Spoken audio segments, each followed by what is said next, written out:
Bon, on va essayer de parler de la pensée unique. Pourquoi je vais nommer cet article pensée unique?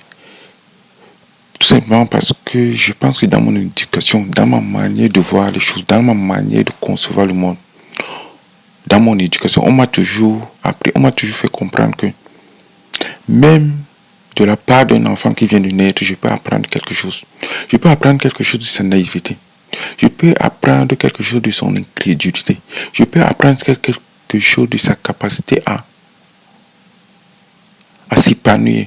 Je peux apprendre quelque chose de sa capacité à s'égayer de tout ce qui est nouveau.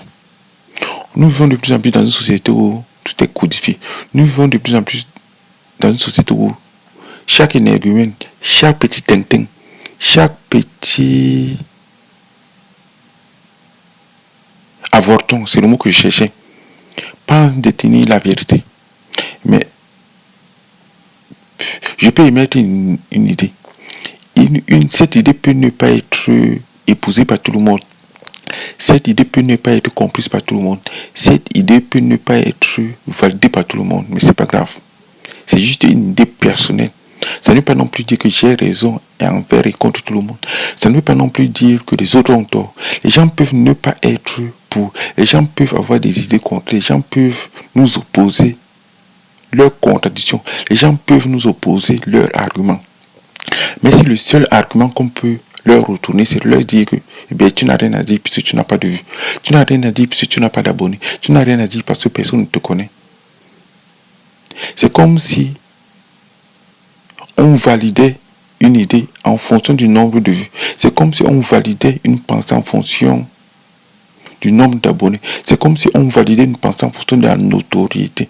Cette course effrénée vers la stupidité, cette course effrénée vers la notoriété, c'est ça qui est en train de tuer le monde. C'est comme si les gens sont en quête de vues, les gens sont en quête d'abonnés, les gens sont en quête de notoriété.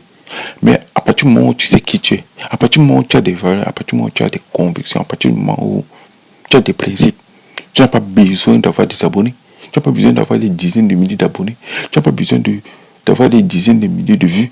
Le fait de pleurnicher sur des vues, le fait de pleurnicher sur le nombre d'abonnés, c'est déjà la preuve de votre propre insécurité.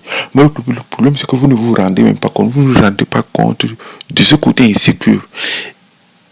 Et le comble de la désolation, c'est que les gens qui vous suivent n'ont pas assez de recul.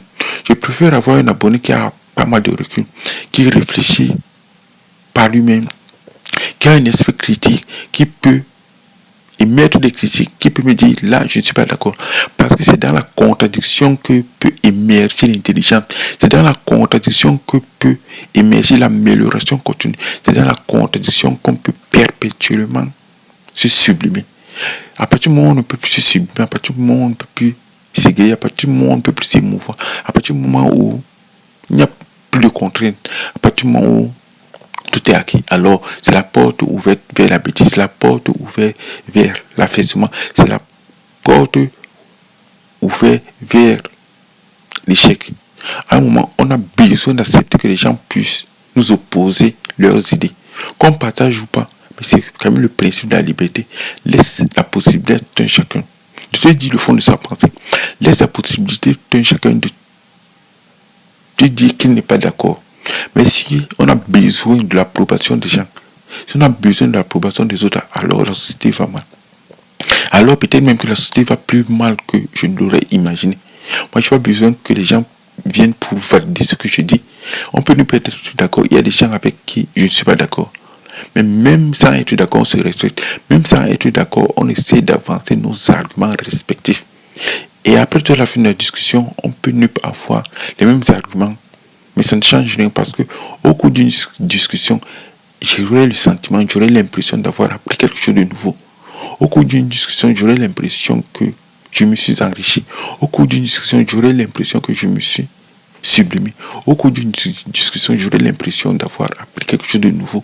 Quelque chose de nouveau qui va me permettre d'avoir notre perspective, d'avoir notre vision du monde, d'avoir notre conception du monde, de regarder le monde autrement, juste d'apprendre de la vie. Donc, en conclusion, les gens peuvent ne pas partager vos aux opinions.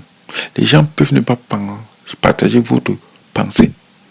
Mais ce ne sont pas des attaques personnelles. C'est juste des attaques, c'est juste des critiques basées sur ce que vous dites. Si vous ne voulez pas qu'on vous critique, si vous ne voulez pas qu'on vous oppose de la contradiction, alors, et si par de là même vous êtes fragile, parce que seule une personne fragile, seule une personne sensible, seule une personne qui n'a pas confiance en elle peut opposer une violence verbale, une autre violence verbale. Quelqu'un peut ne pas être d'accord avec ce que j'ai dit, mais la personne peut m'opposer ses arguments.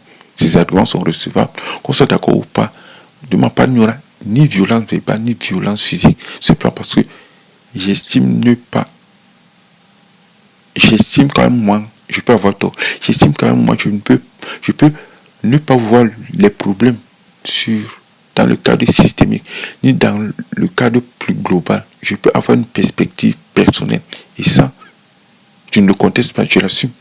Mais de grâce, j'accepte, j'essaie toujours d'être en cohérence avec ce que je dis.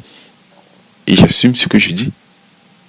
J'en ai fini pour le moment. Je vous remercie de m'avoir écouté.